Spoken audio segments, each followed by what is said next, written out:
Peter B. Collins, news and comment. It's Wednesday, July 15th, 2020, and it is the extended day for you to submit your federal tax returns, and I guess state tax returns too.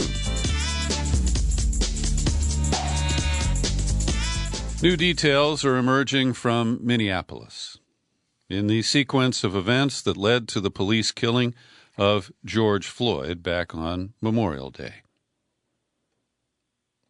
George Floyd's family has filed a federal wrongful death lawsuit against the city of Minneapolis and the 4 police officers charged in his death. And at the same time, transcripts of body camera footage, and of course that relates to the audio, has been released under separate lawsuits. The footage was captured from the cameras worn by 2 of the 4 officers who have been charged in the slaying. And the first takeaway is that the very first officer who encountered George Floyd following up on a claim that he had tried to pass a counterfeit $20 bill at a local bodega pulled a gun on him. The details are that Floyd was in his vehicle, and a police officer came up, and Floyd appeared confused about why he was being stopped. And so the officer pulled out his gun, which certainly got Floyd's attention, but the way I would put it, it freaked him out. Floyd appeared to be afraid of any dealings with the police. He related that he had been previously shot by an officer and he didn't want it to happen again. He repeatedly said he didn't want to be placed in a squad car, insisted that he wouldn't hurt anyone, and explained numerous times that he couldn't breathe and worried that he was going to die. So the first cop, Officer Lane, who approached the blue SUV that Floyd was driving, well, Floyd initially didn't respond, looked over his shoulder, and seemed scared to see Lane, who by then had pulled his gun out. So Floyd tried to get out of the car. Lane, with his gun drawn, shouted at him to show his hands at least 5 times. At one point, Floyd appeared to begin sobbing, tapping his head on a steering wheel, holding up his hands. I'm sorry, Floyd responded. I didn't do nothing. What did I do, though? What did we do, Mr. Officer? Lane asked him to step out of the car. I'm sorry. I'm so sorry. God dang, man. Man, I got shot. I got shot the same way, Mr. Officer, before. Mr. Officer, please don't shoot me. Please, man. Lane replied, I'm not going to shoot you. Lane later told investigators from the Minnesota Bureau of Criminal Apprehension that he drew his gun because Floyd appeared to fumble around for something in his car, and Lane believed that he might drive away. The video shows Floyd continue to ask officers not to shoot him as he stepped from his vehicle and struggled with the cops as they tried to handcuff him. And a woman who was in the car with him, Shawanda Renee Hill, is heard shouting at Floyd, "Stop resisting, Floyd." At several points, Floyd's knees appear to buckle. The officers order him to walk. Officer King, spelled Kueng, walked Floyd to a sidewalk, and Lane asked the woman, Hill, about Floyd's behavior. Why is he getting all squirrely and not showing us his hands and just being all weird like that? Hill, I have no clue. Because he's been shot before. Lane asked her, was Floyd drunk or on something? No, he got a thing going on. I'm telling you about the police. He had problems all the time when they come, especially when that man put that gun like that. According to video from King's camera, the officer sat Floyd down on a sidewalk, explained he was being detained for suspicion of passing fake U.S. currency. Floyd said he understood. And King asked, And do you know why we pulled you out of the car? Because you was not listening to anything we told you. And Floyd replied, right, but I didn't know what was going on. King, you listen to us and we'll tell you what's going on, all right? Yes, sir, Floyd told him, appearing to cower back against a wall and continuing to sob. Lane asked Floyd whether he was on drugs, while King pointed out the foam around his mouth. But Floyd insisted he was on nothing, that he had been playing basketball earlier. King, you acting real erratic. Floyd, I'm scared, man.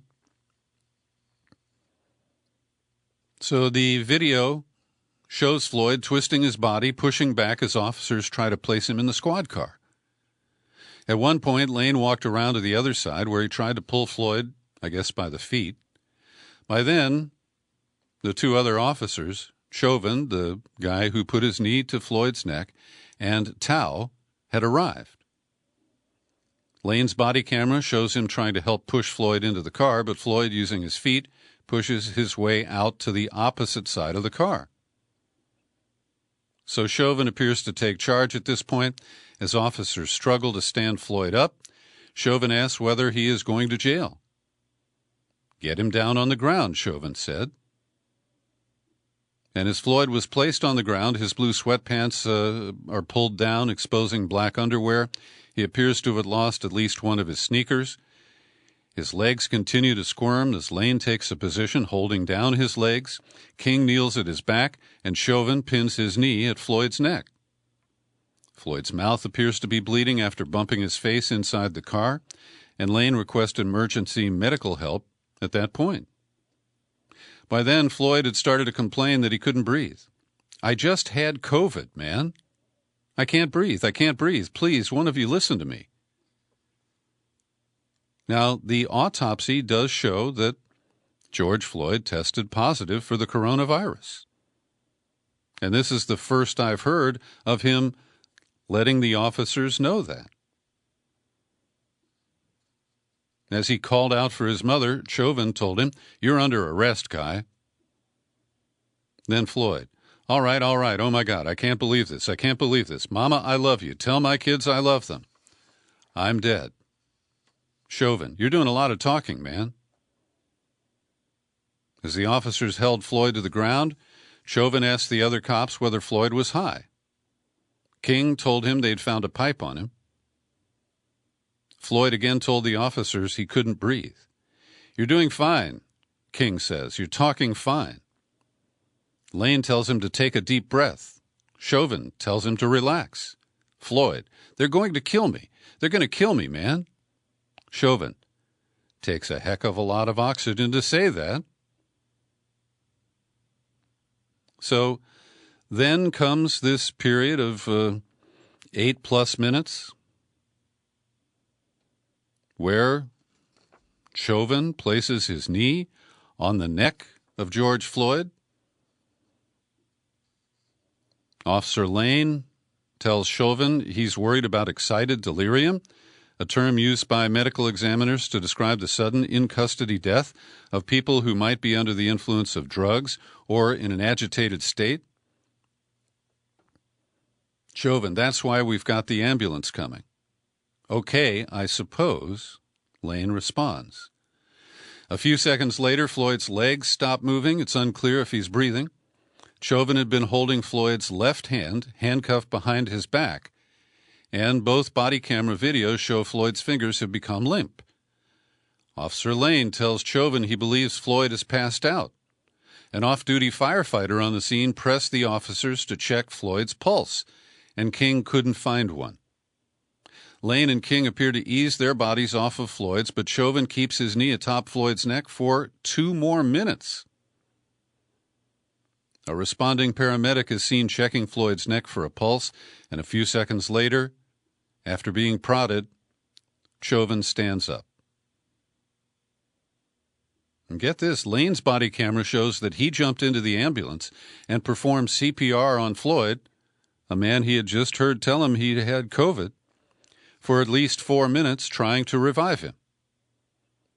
But Floyd's body is limp, his arms hanging loosely off a gurney.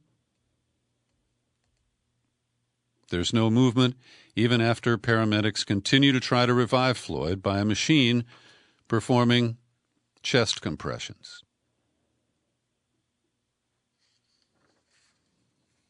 So that's some pretty rich detail.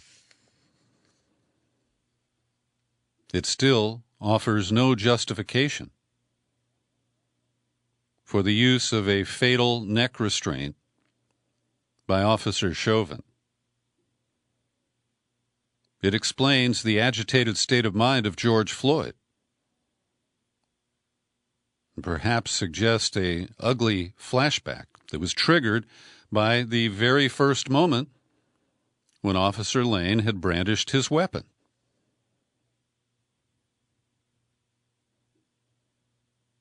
Boy,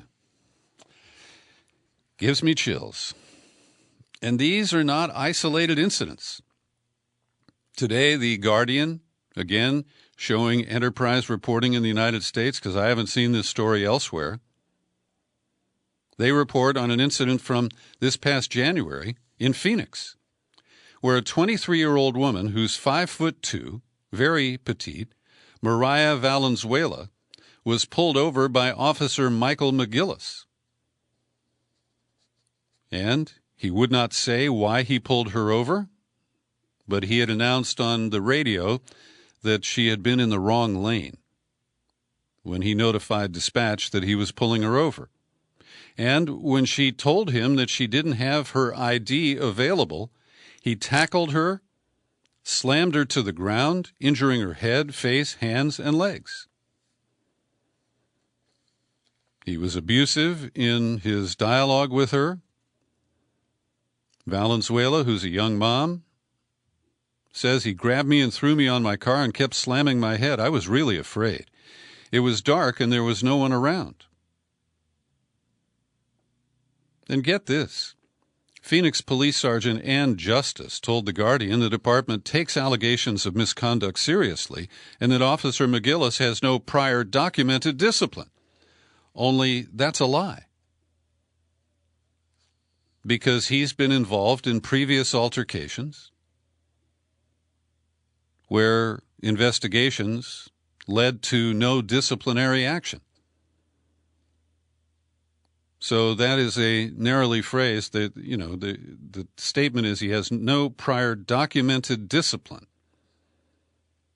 But he has used abusive levels of force in the past. So then Officer McGillis made shit up. When another cop showed up and said, be sure to cover your ass when you write up the reports. Well, McGillis added a suspicion of DUI, which was, not in evidence in any way.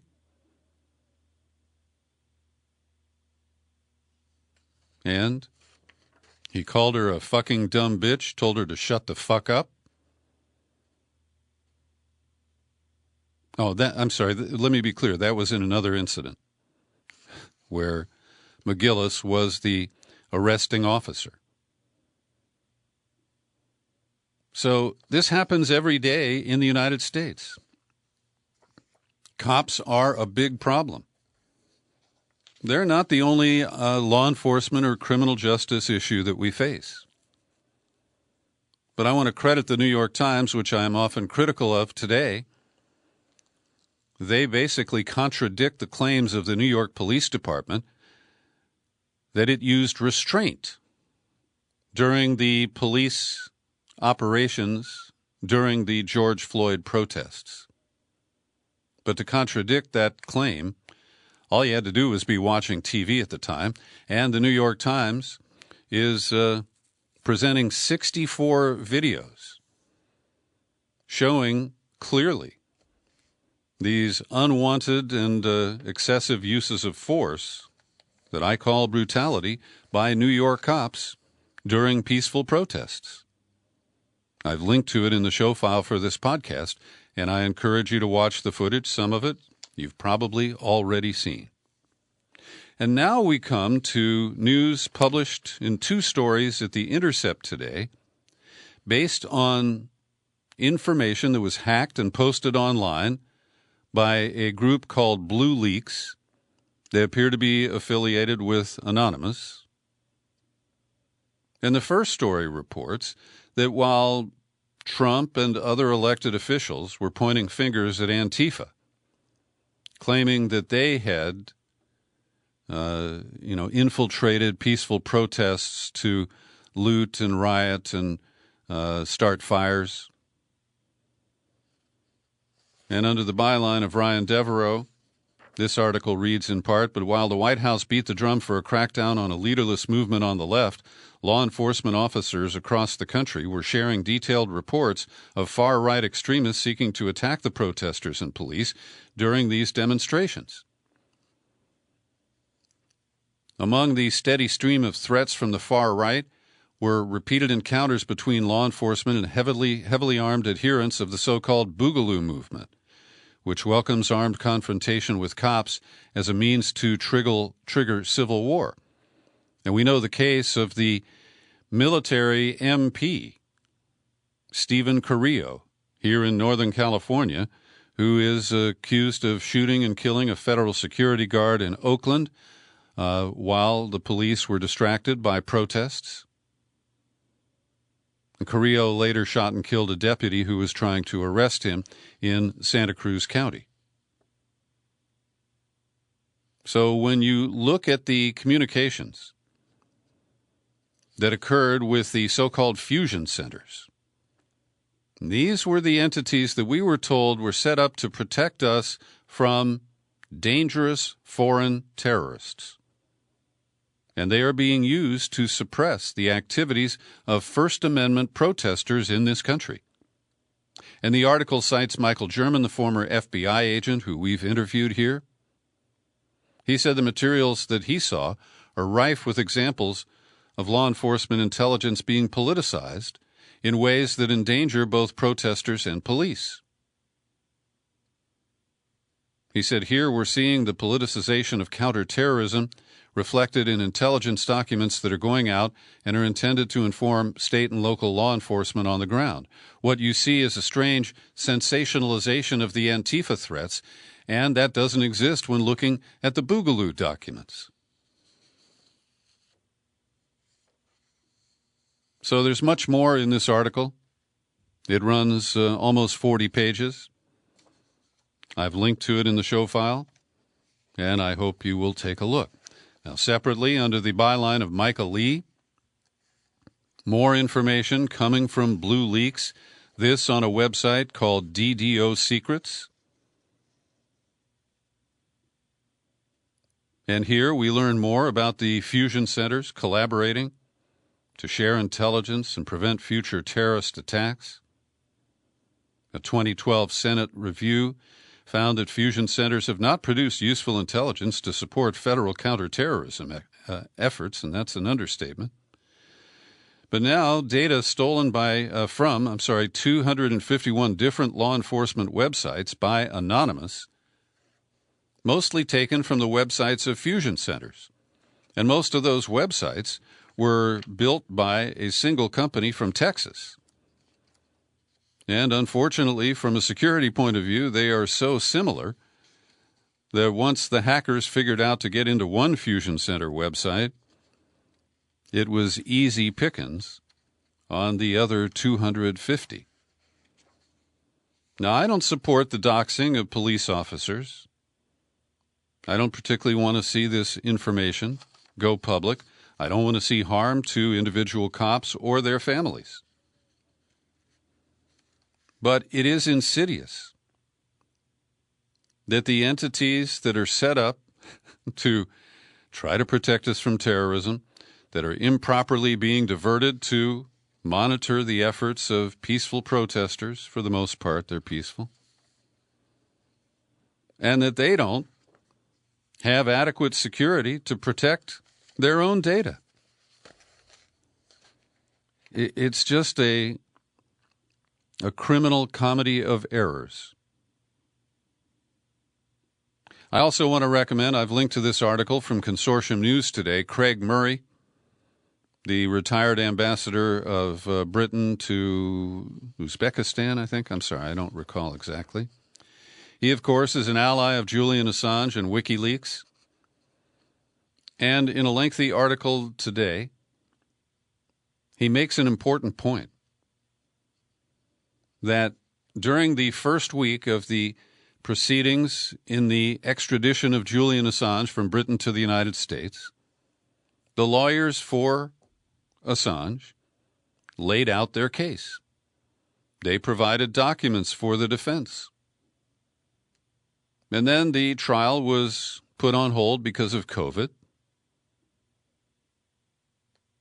And having been whipped by Mark Summers, a British solicitor representing Julian Assange, and undermining the claims that were presented in the original indictment brought by the United States to, that the effort to extradite Assange is based on. Well, it was superseded on June 24th. And what Craig Murray shows is that the U.S. government is playing a game. They have decided to try to extradite Assange based on the original indictment to face trial on the superseding indictment.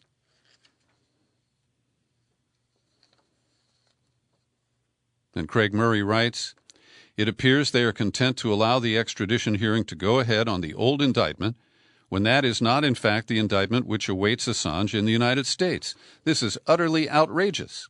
The prosecution will argue that the actual espionage charges themselves haven't changed, but it is the indictment which forms the basis of the extradition hearing and the different indictment which would form the basis of any U.S. prosecution.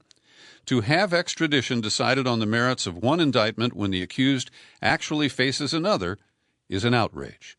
To change the indictment long after the hearing is underway and defense evidence has been seen is an outrage. The lack of media outrage is an outrage." Well, we can say goodbye professionally and politically to Jefferson Beauregard Sessions III. He was soundly defeated 60 to 40% in the Republican primary in Alabama yesterday by the former Crimson Tide coach, Tommy Tuberville. Now, Tuberville is a dyed-in-the-wool Trumper. He's certainly not particularly an improvement over Jeff Sessions. But Sessions is such a creepy little guy that we do have to take a moment to savor his defeat. And he was the first senator, first major Republican to endorse Trump back in 2016. Trump rewarded him by making him Attorney General. And because of his perceived act of disloyalty in naming Mueller as the special counsel, Trump has never forgiven him and has done everything he can to eviscerate Jeff Sessions. And unfortunately, that stands as a warning to any other Republican official who would decide to challenge Trump. So vanquishing Sessions is a big brushback to any other Republican who doesn't want to be tweeted to death by their stable genius. In other primary results in Texas, M.J. Hagar, a woman and former Air Force helicopter pilot who had the support of Washington Democrats, defeated African-American State Senator Royce West in the Democratic runoff to take on Republican Senator John Cornyn in November. And in Maine, Sarah Gideon, the former head of the, I guess she was Speaker of the House there, Sarah Gideon has already raised $23 million. Plus, by winning the nomination in the primary yesterday, she has access to another account of almost $4 million, which was set up to defeat anyone who qualifies to take on the incumbent, Susan Collins. And that was because of her vote on impeachment. And Hagar, it's not spelled like Sammy, it's Hegar. She got kind of nasty. This was actually a runoff from the primary that was held way back before COVID. That's BC. And Hagar campaigned on being a kick-ass working mom who can get shit done. And she took on Royce West, accusing him of being a corrupt political insider. And West accused her of attacking his integrity as a successful black man. So that was a pretty muddy intra-party race in Texas. As you know, Donald Trump's niece, Mary, has published a book which pulls back the curtain on her Uncle Don. And she told George Stephanopoulos today that her uncle should resign. He's dangerous for America. Quote, he is utterly incapable of leading this country. It's dangerous to allow him to do so. Asked what Mary Trump would do if she were in the Oval Office now, what would she say to Donald? Resign was her one-word answer. She said, based on what I've seen my entire adult life, he is incapable of the job. This country is on a precipice, and we have a decision to make about who we want to be and where we want to go as a country. It's hard for me to process just how many awful things are going on simultaneously on a daily basis in the White House. Later, she said, I cannot let him destroy my country. There's so many parallels between the circumstances in which my family operated and in which this country is operating now, focusing on the wrong things, elevating the wrong people. And she repeated her assertion that Trump paid somebody else to take his high school exams so he could qualify for the Wharton Business School at the University of Pennsylvania. And Trump proved her points in her criticism. In an almost hour-long news conference in the Rose Garden yesterday, it was actually 63 minutes. He only took questions for 6 of those minutes, and the rest was just a stream of unconsciousness, which included a lot of racist comments and, of course, broadsides at Joe Biden. He even misstated that Biden had gone so far right. And, of course, by reaching minor accommodations with the Bernie Sanders wing of the Democratic Party, Trump now says that Biden is against the cops, he's a socialist, communist, hates America, blah, blah, blah. And in an interview with CBS News, separate from the press conference, he denied that black Americans suffer from police brutality more than whites. Asked why black Americans are still dying at the hands of law enforcement, Trump said, so are white people. So are white people. What a terrible question to ask. So are white people. More white people, by the way. More white people. And this is the guy who questions the challenged articulation of Joe Biden, which is a real issue. But Trump is no more articulate. He's often quite worse. Now, statistics show that numerically more whites are killed by police, but people of color are killed at higher rates when you account for the population differences. So a federal study examined lethal force used by police from 2009 to 2012, found that a majority of victims were white, but black people are 2.8 times likelier to be killed than whites. And The Guardian, which ran a year-long effort to count the number of people killed by police, they called it The Counted, during 2015-2016. Black men ages 15 to 34 are 9 times more likely than other Americans to be killed by law enforcement officers. They were killed at 4 times the rate of young white men. So this is another way that Trump manipulates data. Because, as I said, if you just, look at a bar graph, it's true that numerically more whites are killed by police, but it's because there are more whites. And, of course, he uses the same tortured logic to claim that if we tested fewer people for coronavirus, we'd have fewer cases. Stable? Genius? And also yesterday afternoon, just as a federal court had gavelled a hearing over challenges to the announced policy shift by the administration of this guy to cancel student visas for students attending universities where classes won't be held in a classroom this fall. That, of course, was followed up by Trump's attack on the leftist indoctrination of major universities and a threat to cut off funding.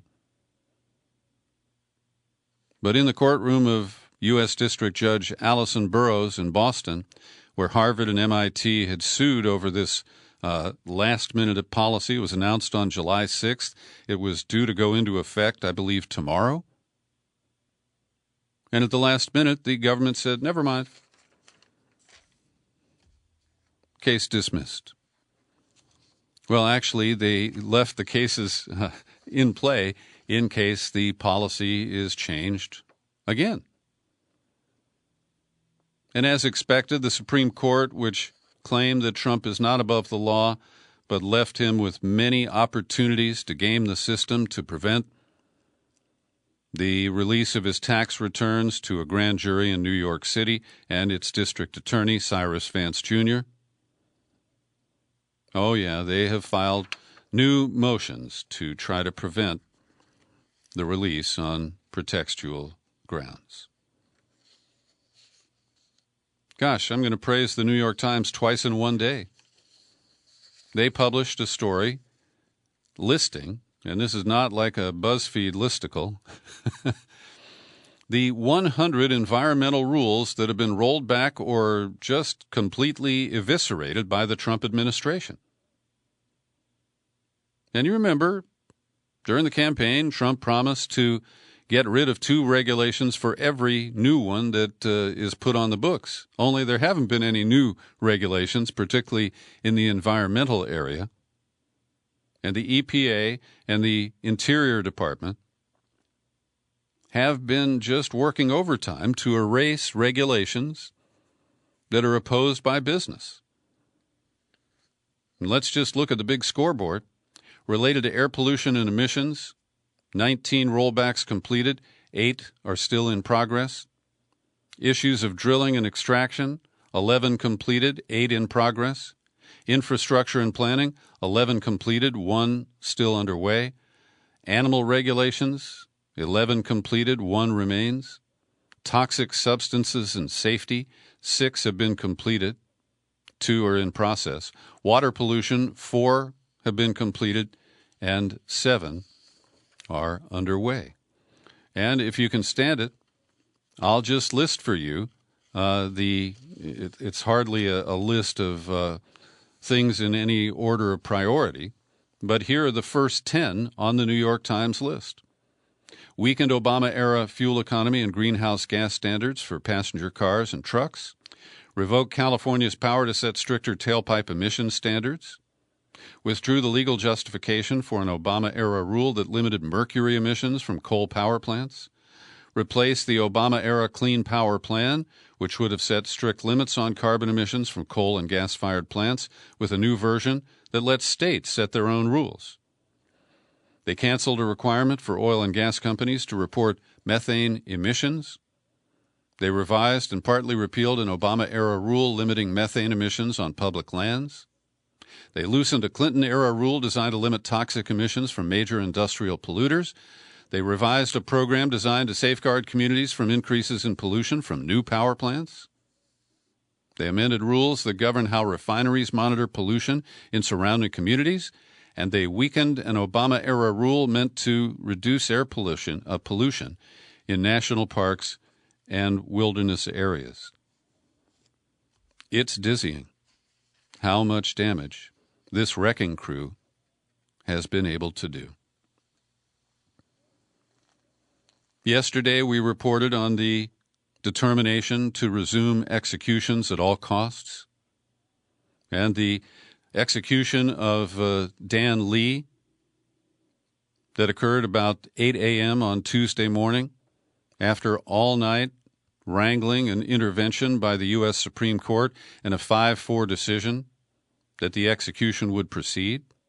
Now, the same district judge who tried to stop the Lee execution, Tanya Chutkan in Washington, D.C., has imposed 2 injunctions on the planned execution tonight in Terre Haute of a man named Wesley Perky.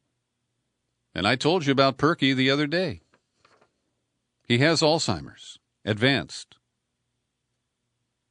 He has dementia, and he does not know the reason that he is about to be put to death. This is clearly unconstitutional. But you may have noticed that we didn't hear any Democrats, any liberals, any progressives pipe up and object to the grisly fast-tracking of the execution of Lee. Will they find this one so offensive and obscene that they will speak up this time? Well, I wouldn't put any bets on it. As you know, we have the Peter B. Collins Community Fund to help out listeners and people referred by our listeners who are having a hard time financially right now.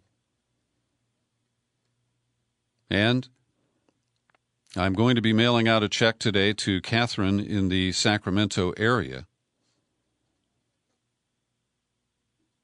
And the woman who suggested she could use $100, Michelle, writes, one of my closest friends, a single woman and business owner, is really struggling. She doesn't complain, but she relays to me the difficulty she's had getting any government help. She's applied for unemployment. It's been bungled, completely screwed up. They've misstated dates, misspelled her name. She lives very simply, depends on no one but herself. Has an autoimmune disease, which dictates that she be very careful. So, Catherine, I apologize for the delay. Michelle had sent me your address, and the email did not arrive for whatever reason in my inbox. But we'll put a check in the mail for $100 for you today. And wishing you all the best. Here's today's COVID-19 update prepared by Linda Lewis. Worldwide, 13.3 million cases identified, 580,000 deaths. Here in the U.S., it's 3.45 million identified cases, and the number goes up every day. And we're at 137,000 deaths. Florida has shown a spike of children being tested for COVID-19. They tested 54,000 Florida residents under the age of 18. And of those, 16,000 or 31% have come back positive. Now, we've been told that this doesn't, kids don't get it. And of course, testing positive does not mean that they are ill and on the way to the hospital. They could be showing no symptoms. But the positivity rate for the overall population in Florida is now at 11%, but among people under 18, it's at 31%. And this just shows that all these people are so smug. This is a hoax. I don't need to wear a mask. Government's overreacting. They're doing this to keep Trump from winning a second term. All of these irrational claims just fall like a house of cards. Because almost every day we learn something new about this deadly virus. It's not deadly to everybody. But if you carry it, you can infect someone who is at greater risk than you.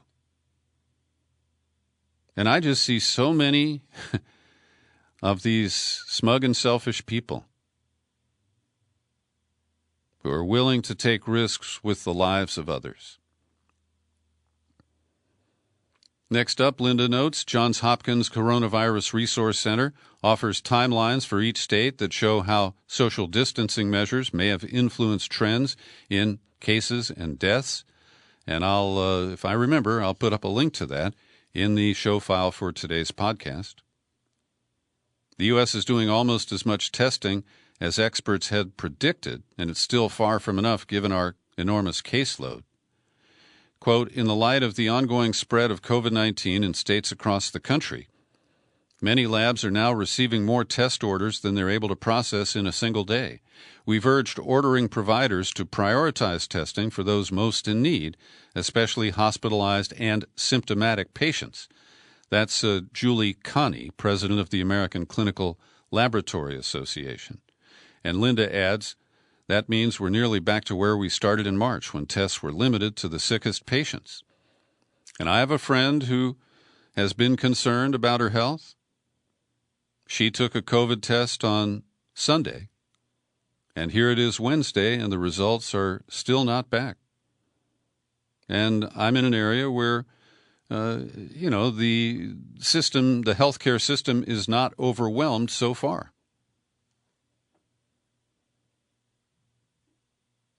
According to the CDC director, if we could get everybody to wear a mask right now, I think in 4, 6, 8 weeks, we could bring this epidemic under control. Well, I don't oppose the effort to get people to wear masks, but I'm not that optimistic about just how much impact it will have because there's so many people who are flouting the recommendation or in some places where it is now a requirement. So the attacks on Dr. Anthony Fauci continue. Peter Navarro has been mildly chastised by his president for issuing an op-ed piece in USA Today where he slammed Fauci. And it's a list of negative information and self-aggrandizement for both Navarro and Trump. And I'm not going to read every line for you, but he says, this is in Navarro's voice, when I warned in late January in a memo of a possibly deadly pandemic, the director, referring to Fauci, was telling the news media not to worry. So this is cherry-picking, going back in time and rewriting the recent history. And Navarro has been joined by Dan Scavino. And because I get these unsolicited tweets from Trump that are recommended by Twitter, I saw Trump retweet a Dan Scavino cartoon which depicted Fauci like a faucet drowning Uncle Sam,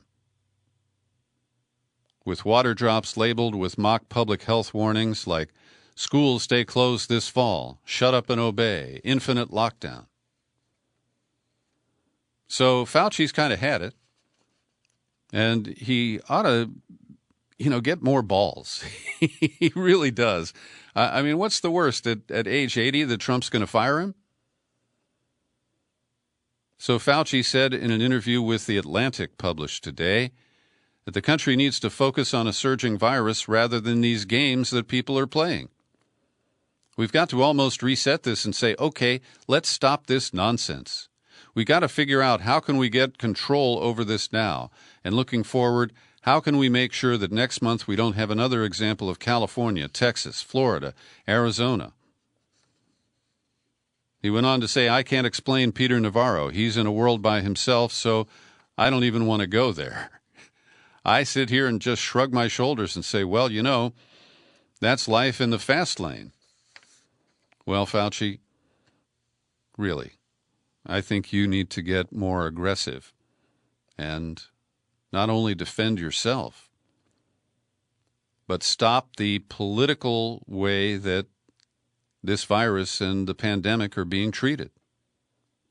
And now we have this new move from the Trump White House, the announcement that instead of hospitals directly reporting their data on hospitalizations, deaths, to the CDC, they're supposed to send all COVID-19 patient information to a central database managed by Health and Human Services, which, of course, is part of the political operation of the Trump White House.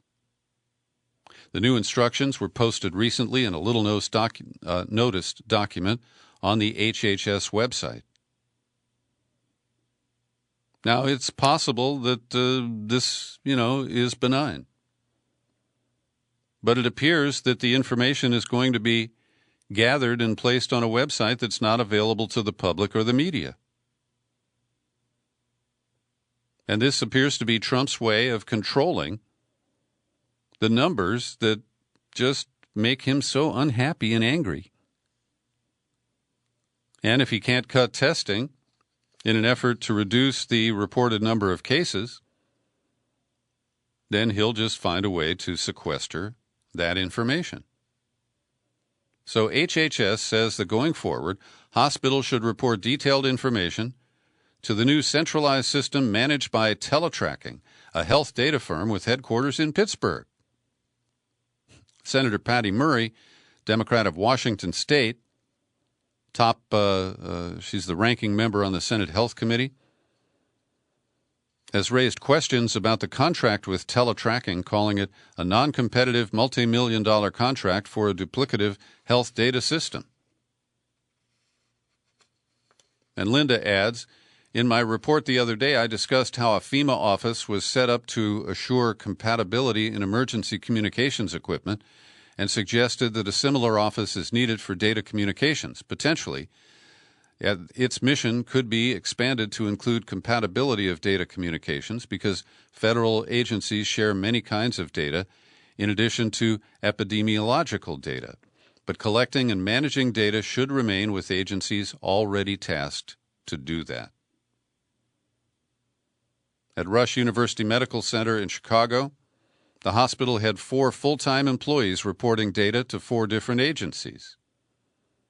Rush collected more than 150 data points, some of which determine how much money it would receive under different federal programs. But the chief analytics officer said he supported streamlining the process and the involvement of state and local agencies in reporting.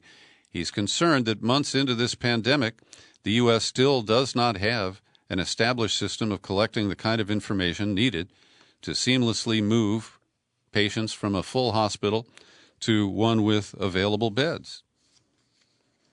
And there is a good piece at the Washington Post today which shows just how disorganized and out of control the government response is. Quote, Trump has boasted that the U.S. leads the world in testing, but has declined to produce a national testing plan. In many communities, tests can take a week or longer to process. His most clearly articulated plan to end the COVID-19 pandemic is to predict that the virus will just disappear and to bank on a vaccine being ready very, very soon. Later, the article states there is no cohesive national strategy apart from unenforced federal health guidelines. Instead, the administration is offering a patchwork of solutions, often in reaction to outbreaks after they occur. Although Trump and his team declare sweeping objectives like reopening schools, they have largely shirked responsibility for developing and executing plans to achieve them, instead putting the onus on state and local authorities. And an immunologist is quoted from the University of California, Irvine, that the absence of a national plan is like going on a road trip and not having a map. It's a complete disaster, he said. This is how this administration has handled the entire pandemic. Conflicting messages, knee-jerk reactions, lack of cohesive plans, and undermining the CDC and attacking science on a regular basis. And speaking of that vaccine, I have to tell you that I am very skeptical that we are going to see a safe and effective vaccine in the near future the way Donald Blue Sky Trump tries to tell us, and Fauci himself sometimes joins that chorus. And we do have to be honest that Anthony Fauci, I think, has been a good public health advocate, but like almost every other research doctor in America, I believe he is compromised by a bias toward pharmaceutical companies and a profit-making role in the distribution of treatments, and potential vaccines. So I am skeptical about this biotech company called Moderna. They are now claiming they're offering details about a study that they teased us about around a month ago. And their vaccine is different than most. And the difference, which gets into science that I'm less than qualified for, is that the Moderna vaccine uses genetic material from the virus called mRNA to prompt the immune system to fight the coronavirus. And in the initial studies, it shows that people, after being injected with this, do develop some symptoms. And then, hopefully, their bodies produce antibodies that fight the virus. And we are told that in many cases, the antibodies prevailed. But we're still in a learning phase. We don't know how long antibodies are effective for. We don't know if 30, 60, 90 days after you complete a round of infection, if the antibodies diminish and you become vulnerable again. More than half of the participants had side effects, including fatigue, chills, headaches, muscle aches, and pain at the injection site. Some had fever. And here's a quote from an infectious disease expert at University of Pennsylvania, Dr. Paul Offit. He said that the neutralizing antibodies and other immune responses are a good sign, but it's not known yet whether they would actually protect people against the virus or how long they would last.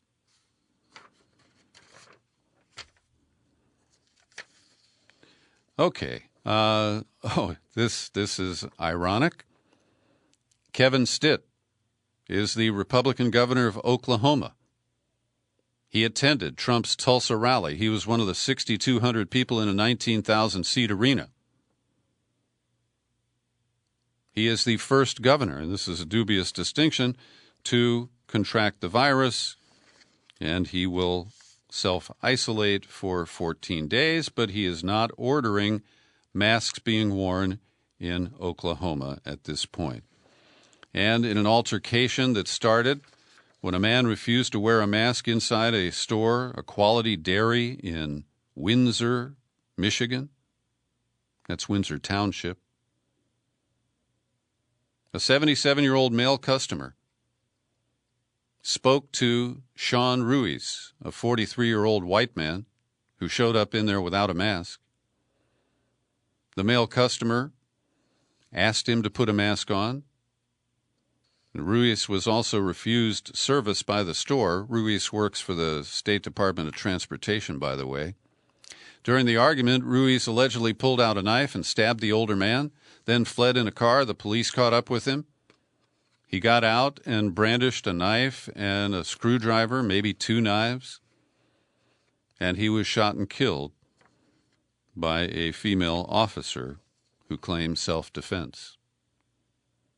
Remember Ben Bernanke? He was chair of the Federal Reserve during the 2008 financial meltdown. And he stayed on in the Obama administration as they fed Wall Street trillions and trillions of dollars. Well, Bernanke is now a member of the New Jersey Restart and Recovery Commission. And in an op-ed in the New York Times today, he makes the case that New Jersey and many other states require bailouts from Washington.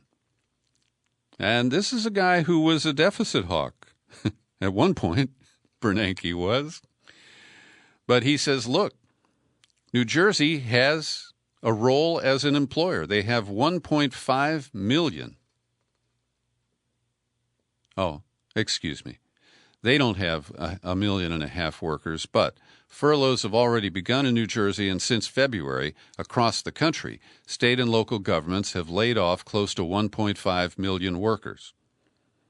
And Bernanke argues that any recovery is going to be slowed by the unemployment of government workers. And the more we can do to avoid that, the faster the economy will recover. So I actually agree with Bernanke on this point. A lot has been made about the risks of mail-in voting. And I've raised this issue before, that when you mail in your ballot, if there is some defect, you may or may not get a notice from your registrar of voters that, unfortunately, sir, your ballot was rejected. And now, according to the Associated Press, 102,000 mail-in ballots submitted by California voters in the primary this year were rejected. Now, the vast majority of rejected ballots were not received on time, and that is an issue for the voter. 27,000 of these 100,000 didn't have a signature, or the signature didn't match. Now, I put the question about signature matching to election integrity experts on a listserv that I receive. It's run by Ray Lutz, our friend and benefactor from San Diego. And they were very kind to me because I'm not up to speed on all of the processes. But it turns out that when your mail-in ballot arrives at the voting authority, registrar, or whoever it happens to be, that they have software that has your signature that you submitted on your registration, and also any other signatures that may have come from mail-in ballots in the past. They can also access those signatures, when you sign for a UPS package on that device. Those go into a database. And I've always cringed at, who can gain access to my signature. But our privacy is gone, and it appears that most of the voting agencies do have access to this software so that they can compare various different signatures used by the same person. I still maintain that 27,000 ballots in California being rejected for a signature problem, that's a big issue. And the opportunity for a voter to cure or correct that deficit, that defect, varies widely from one jurisdiction to another. If you're in a small county, they might call you up and say, hey, Peter, you want to come down here and give us your signature and verify that you sent this absentee ballot? But that's not possible in the big population centers. We're learning more from the arraignment of Ghislaine Maxwell in federal court. It was a video conference held yesterday. And it turns out that Ghislaine Maxwell claims that she is married. She wouldn't tell officers of the court who her husband is. And she declined to answer questions. She said her monthly income is $0 per month. And she lives in this was living in this big mansion in New Hampshire on 150 acres. Well, the real estate agency who helped Ghislaine and her mythical or secret husband acquire that property said she was approached by Scott and Janet Marshall, who both have British accents. Scott Marshall told her that he was retired from the British military, currently working on writing a book. Janet Marshall described herself as a journalist who wants privacy. They told the agent they wanted to purchase the property quickly through a wire transfer, and it was set up to be owned by a limited liability company. And following Maxwell's arrest, the agent saw a photograph in the media and realized the person who had given her name as Janet Marshall was, in fact, Ghislaine Maxwell. The trial date has been set for just about a year from now, July 12th next year. CBS News is reporting that the judge in the case is considering revealing the names of up to 1,000 people potentially connected to Jeffrey Epstein. And it murkily states, one unnamed man is trying to keep them sealed. Come on, Dershowitz. Give it up. And finally today, I want to recommend two really well-written reactions to the widely publicized resignation of Barry Weiss from the opinion section of the New York Times. First up, Max Blumenthal and Ben Norton at the Gray Zone Project.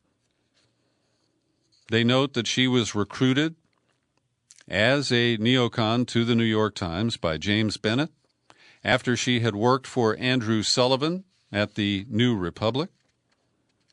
Sullivan resigned on the same day from the New York Magazine perch that he's held for a couple of years, and the guess is that they're about to announce some new publication, probably funded by Bill Kristol. And there's another guy named Adam Rubinstein, who Blumenthal and Norton describe as a card-carrying neocon, hired by the Times last year.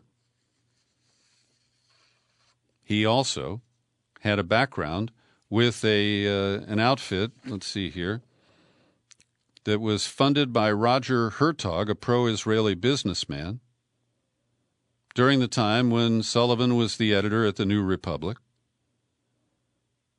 They created an internship program to promote pro-Israel people in the media, and one of the first interns was a Columbia University student named Barry Weiss. So they really do a great job of tracing her history, showing that she operates as a member of cancel culture, but she approves of her own canceling, but of course doesn't want to be on the receiving end. And the other great op-ed is at The Guardian today by Moira Donegan. And she relates that Barry Weiss signed on to an open letter that I still haven't gotten around to reading. It was published in Harper's Magazine, and it complained about the censoriousness nature of liberals. And Donegan writes, Weiss has already moved to enhance her own career by positioning herself as a martyr for free speech and a brave defender of unpopular truths. She says that there's a section of the professional and intellectual class, pundits, think tank operatives, and tenured professors, who feel shocked and affronted by the online rudeness of those who disagree with them. This clique has ushered in a creature unique to the era of Internet media, the professionally canceled pundit. And she defines that as a genre of primarily center-right contrarians who make their living by deliberately provoking outrage online and then claiming that the outrage directed at them is evidence of an intolerant left run amok. Usually, but not exclusively white, millennials or Gen X writers, the canceled pundit has a sheen of faded patrician prestige, like a stack of unread New Yorkers in a basket next to the toilet. They believe themselves deserving of deference and think themselves brave for complaining when they don't get it. They're beloved by white boomers, Romney Republicans, and those who use the word woke derisively. Their work is meant to appeal to people uncomfortable with social forces that challenge the established hierarchy of power. This is a great piece. I'm going to jump to the end. For all their cynicism and sense of their own victimhood, the professionally canceled are not solely to blame for their manipulation of social media. So are those of us who reward them with our notice. The outraged are complicit in the actions of the outrage mongers. If liberals and progressives stop giving these people our eyes, our clicks, and hours of our lives, then their power to rake in money to shore up their own fame and determine the parameters of the public conversation would be diminished. If we want these people to be less powerful, then we have to stop giving them what they want, our attention. All right, Moira, I'm going to take your advice. From now on, I will ignore Barry Weiss, no matter what new media venture she announces.